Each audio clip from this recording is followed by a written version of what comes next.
ನಮಸ್ಕಾರ ಸ್ನೇಹಿತರೆ, ನಾನು KP ಭಟ್ ಕನ್ನಡತಿ. ಇದೇನಿದು ನೀವು ನೋಡ್ತಾ ಇದ್ದೀರಾ, ಇದು ಗೊಬ್ಬರ ಗಿಡ ಅಂತ ಹೇಳಿ. ಇದರ ಬಳಕೆ ಈಗ ಸಾಮಾನ್ಯವಾಗಿ ಕಡಿಮೆ ಆಗಿದೆ. ಯಾಕೆ ಕಡಿಮೆ ಆಗಿದೆ? ಸುಮ್ಮನೆ ಅನಾವಶ್ಯಕ ಗಿಡ ಅಂತ ನಾವೆಲ್ಲ ಅಂದ್ಕೊಂಡಿದ್ದೀವಿ. ಇದರಂಥ ಉಪಯೋಗ ಮತ್ತೊಂದು ಗಿಡಗಳಲ್ಲಿ ಇಲ್ಲ. ಯಾರಿಗೆಲ್ಲ ತೋಟದಲ್ಲಿ ಈಗೆಲ್ಲ ಸಾಮಾನ್ಯವಾಗಿ ತೋಟದ ಗಿಡಗಳಲ್ಲಿ, ಅಡಿಕೆ ತೋಟದಲ್ಲಿ ಯಾಕೆಲ್ಲ ಸಾಂಕ್ರಾಮಿಕ ರೋಗಗಳು ಹರಡ್ತಾ ಇದ್ದೇವೆ ಅನ್ನೋದನ್ನ ಮರ್ತು ಬಿಟ್ಟಿದ್ದೀವಿ ನಾವು. ಹಿಂದಿನವರೆಲ್ಲ ನಮ್ಮ ಅಪ್ಪ ಅಮ್ಮನ ಕಾಲದಲ್ಲಿ ನಾನು ನೋಡಿರೋ ಹಾಗೆ ಎಲ್ಲಿ ನೋಡಿದ್ರು ತೋಟದ ಸುತ್ತಲೂ ಇದೇ ಗಿಡ ಇರ್ತಿತ್ತು. ಒಂದು ರೀತಿ ಬೇಲಿ ಆಕಾರದಲ್ಲಿ ಇದನ್ನ ಗಿಡ ನೆಡ್ತಾ ಇದ್ರು, ಬೇಲಿಗಾಗಿ, ರಕ್ಷಣೆಗಾಗಿ. ಈ ಎಲೆ ಸೊಪ್ಪನ್ನು ಕಡಿದು ತೋಟದ ಗೊಬ್ಬರಕ್ಕೆ ಹಾಕಿದರೆ ತುಂಬ ಒಳ್ಳೆ ಉಪಯೋಗ.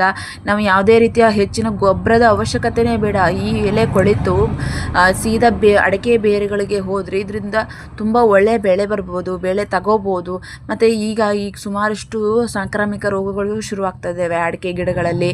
ಸಣ್ಣ ಸಣ್ಣ ಹುಳು ಸಮಸ್ಯೆ, ಕೀಟಗಳ ಸಮಸ್ಯೆ, ಹಾಗೆಯೇ ಸಣ್ಣ ಸಣ್ಣ ಕಂದು ಬಣ್ಣದ ರೀತಿಯ ಮಚ್ಚೆಗಳು ಕಾಣ್ತಾ ಇದ್ದಾವೆ ಗಿಡಗಳಲ್ಲಿ. ಯಾಕೆ ಕಾಣ್ತಾ ಇದ್ದಾವೆ?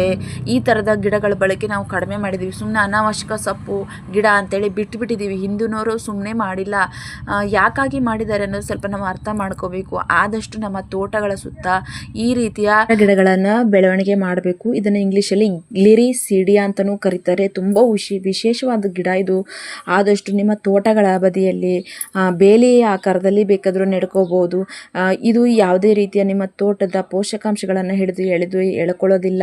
ನೀವು ಆ ಭ್ರಮೆ ಏನಾರು ಇದ್ದರೆ ದಯವಿಟ್ಟು ಬಿಟ್ಬಿಡಿ. ಆದಷ್ಟು ನಿಮ್ಮ ತೋಟಗಳ ಪಕ್ಕದಲ್ಲಿ ಹಾಕ್ತಾ ಬನ್ನಿ, ಗಿಡ ನೆಡ್ತಾ ಬನ್ನಿ. ನಿಮ್ಮ ತೋಟಗಳ ರಕ್ಷಣೆ.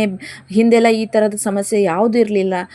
ಇವಾಗ ಹೇಳ್ತಾರೆ ಆ ಗೊಬ್ಬರ ಹಾಕಿದ್ದಕ್ಕೆ ಬಂತು ಕಾಯಿಲೆ, ಈ ಗೊಬ್ಬರ ಹಾಕಿದ್ದಕ್ಕೆ ಬಂತು ಎಲೆ ಚುಕ್ಕಿ ರೋಗ ಬಂತು, ಕುಡಿ ಸಾಯ್ತಾ ಇದೆ, ಕುಡಿ ರೋಗ ಬಂತು ಅಂತ ಹೇಳ್ತಾರೆ. ಯಾಕೆ ಬಂತು? ಹಿಂದೆಲ್ಲ ಇದೆಲ್ಲ ಇರಲಿಲ್ಲ. ಹಿಂದೆಲ್ಲ ಈ ಥರ ಬೇರುಗಳನ್ನ, ಈ ಥರ ಬರೀ ಕೋಲ್ನೇ ಸಾಕು ನೆಟ್ಟರೆ ಇದು ತುಂಬ ಚೆನ್ನಾಗಿ ಬೆಳವಣಿಗೆ ಆಗ್ತದೆ. ಆದಷ್ಟು ಬೇಗ ವರ್ಷ ಪೂರ್ತಿ ಹಸಿರಾಗಿರೋದ್ರಿಂದ ನಮ್ಮ ಗಿಡಗಳಿಗೆ ಬೇರೆ ತೋಟಗಳಿಂದ ಬರುವಂಥ ಸಾಂಕ್ರಾಮಿಕ ರೋಗಗಳನ್ನ ತಡೆ ಹಿಡಿಯುವ ಶಕ್ತಿ ಇದರಲ್ಲಿದೆ. ದಯಮಾಡಿ ಹೇಳ್ತೀನಿ, ತೋಟಗಾರಿಕೆ ಮಾಡುವಂಥವ್ರು ಆದಷ್ಟು ಈ ಗಿಡಗಳನ್ನು ನೆಟ್ಟರೆ ನಿಮ್ಮ ತೋಟನೂ ರಕ್ಷಣೆ ಆಗಿರ್ತದೆ, ಒಳ್ಳೆ ರೀತಿ ಬೆಳವಣಿಗೆ ಬರ್ತದೆ. ನನ್ನಮ್ಮ ಹೇಳ್ತಾ ಇದ್ರು, ಮುಂಚೆ ಎಲ್ಲ ಈ ರೋಗ ಯಾವುದೂ ಇರಲಿಲ್ಲ, ಇವಾಗ ಶುರುವಾಗ್ತದೆ ಹೊಸ ಕಾಯಿಲೆ. ಬರೀ ನಾವು ಮನೆ ಗೊಬ್ಬರ ಹಾಕ್ತಿದ್ವಿ, ಸರ್ಕಾರಿ ಗೊಬ್ಬರ ಹಾಕ್ತಿದ್ವಿ, ತೋಟಗಳಲ್ಲಿ ಚೆನ್ನಾಗಿ ಬೆಳವಣಿಗೆ ಬರ್ತಿತ್ತು. ಈಗ ಹೇಳ್ತಾರೆ ಗೊಬ್ಬರ ಹಾಕಿದ್ದಕ್ಕೆ ಬಂತು ಹೇಳ್ತಾರೆ. ನಾವು ನ್ಯಾಚುರಲ್ ಆಗಿರೋಂಥ ಮೆಡಿಸಿನ್ಗಳನ್ನ ಮರ್ತೇ ಬಿಟ್ಟಿರ್ತೀವಿ. ಇಂಥ ಔಷಧಿ ಗುಣಗಳನ್ನು ಹೊಂದಿರೋಂಥ ಗಿಡಗಳನ್ನ ನಾವು ಯಾಕೆ ಬೆಳಿಬಾರ್ದು? ಈ ರೀತಿ ಗಿಡಗಳ ಬೆಳವಣಿಗೆ ಮಾಡಿದ್ರೇ ತಾನೇ ಚೆನ್ನಾಗಿ ಬೆಳವಣಿಗೆ ಆಗ್ತದೆ ನಮ್ಮ ಗಿಡಗಳಿಗೂ. ನೀವು ಬೇಕಿದ್ರೆ ನೋಡಿ, ನೀವು ಒಂದ್ಸಲ ಪ್ರಯೋಗ ಮಾಡಿ ನೋಡಿ. ಈ ಥರ ಗೊಬ್ಬರ ಗಿಡಗಳನ್ನು ಆದಷ್ಟು ತೋಟಗಳಲ್ಲಿ ಬೆಳವಣಿಗೆ ಮಾಡಿ ನೋಡಿ. 2-3 ಗಿಡ ಹಾಕಿ, ಬೇಕಿದ್ರೆ ಒಂದು 10 ಅಡಿ ಅಂತರದಲ್ಲಿ ತೋಟಗಳ ಸೈಡಲ್ಲಿ ಹಾಕಿ ನೋಡಿ, ಬೆಳವಣಿಗೆ ಚೆನ್ನಾಗಿ ಬಂದೇ ಬರ್ತದೆ.